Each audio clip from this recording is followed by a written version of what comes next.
L'hymne national porte ce titre significatif, la Concorde. Au moment de sa composition, elle portait le nom La Gabonaise. La Concorde est l'hymne national du Gabon depuis 1960. Il a été écrit et composé par Georges Aleka Damas, né le 18 novembre 1902 et mort le 4 mai 1982. Il présida l'Assemblée nationale gabonaise de 1964 à 1975.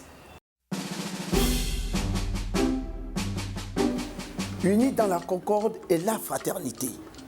Éveille-toi, Gabon, une aurore s'élève. Encourage l'ardeur qui vibre et nous soulève. C'est enfin notre essor vers la félicité.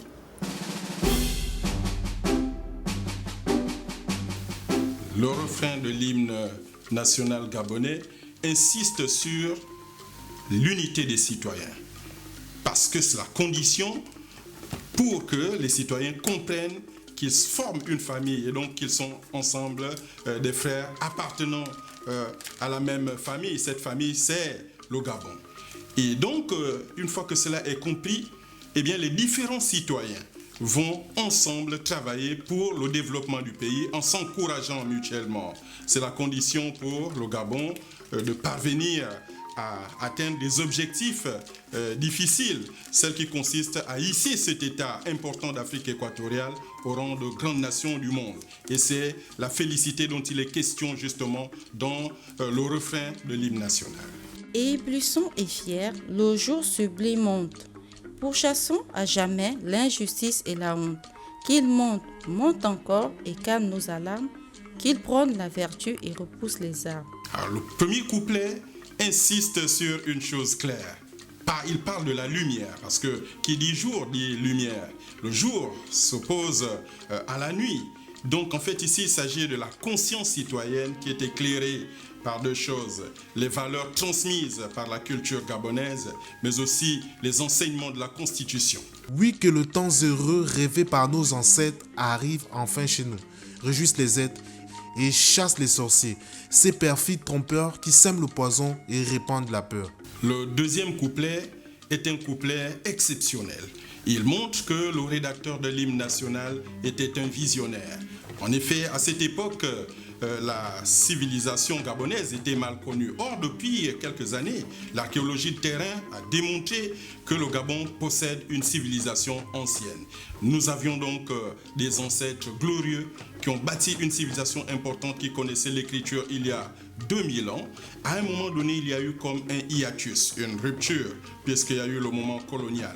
Mais attention, au cours de la colonisation, il y a eu la lutte pour la liberté menée par nos ancêtres. Aujourd'hui, nous devons comprendre qu'il est nécessaire de mener les mêmes luttes, mais en vue de lutter contre le sous-développement, en vue de lutter contre les inégalités qui peuvent être dues aux injustices que nous assumons. C'est pour cela que le couplet insiste sur une chose, les perfides trompeurs qui ne sont rien d'autre que ceux qui n'ont pas encore compris que l'État, justement, doit sa force à l'union de ses citoyens, que l'État doit sa force lorsque chaque citoyen respecte la Constitution et se bat bec et ongle pour le développement du pays. Afin qu'aux yeux du monde et des nations amies, le Gabon immortel reste digne d'envie. Oublions nos querelles, ensemble bâtissons l'édifice nouveau auquel tous nous rêvons. Le Gabon fait partie de la communauté internationale. Le troisième couplet, justement, de façon précise, s'efforce de nous rappeler ce fait-là. Mais pour qu'au sein de la communauté internationale, le Gabon puisse imposer ses marques, il faut que l'ensemble de ses citoyens soient unis, car main dans la main, ils pourront justement parvenir à atteindre les objectifs que la nation en son ensemble vise. Et tout État sérieux, justement, vise avant tout le développement le plus intégral, qui correspond justement au développement des citoyens avant tout. L'égalité des chances qui ne doit pas être un vain mot, mais quelque chose que le peuple, justement en son ensemble, doit vivre.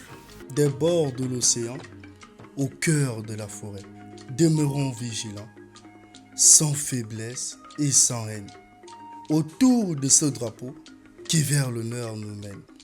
Saluons la patrie et chantons sans arrêt. Le dernier couplet présente le Gabon tel qu'il est, à savoir un pays ayant 800 km de côte baigné par l'océan Atlantique et de l'autre côté qui est recouvert presque en son ensemble par un écosystème forestier paradisiaque. Un tel pays est un pays qui regorge d'immenses richesses. C'est pourquoi les Gabonais ont intérêt, l'ensemble des citoyens gabonais doivent être vigilants par rapport à ce patrimoine. Il ne s'agit pas de l'eau brader. Ils doivent comprendre qu'il est nécessaire pour eux de travailler d'arrache-pied pour le mettre en valeur le mieux possible. Et donc, lorsqu'on dit chantons sans arrêt, dans ce couplet, il ne s'agit pas des chants pour festoyer. Le chant ici, c'est ce qui donne aux citoyens l'énergie nécessaire pour fournir les efforts les plus importants face aux tâches les plus difficiles à accomplir. Voilà ce qu'il s'agit de comprendre ici. C'est donc la responsabilité citoyenne qui est ici interpellée. L'apprendre et la chanter est un acte de foi en l'avenir.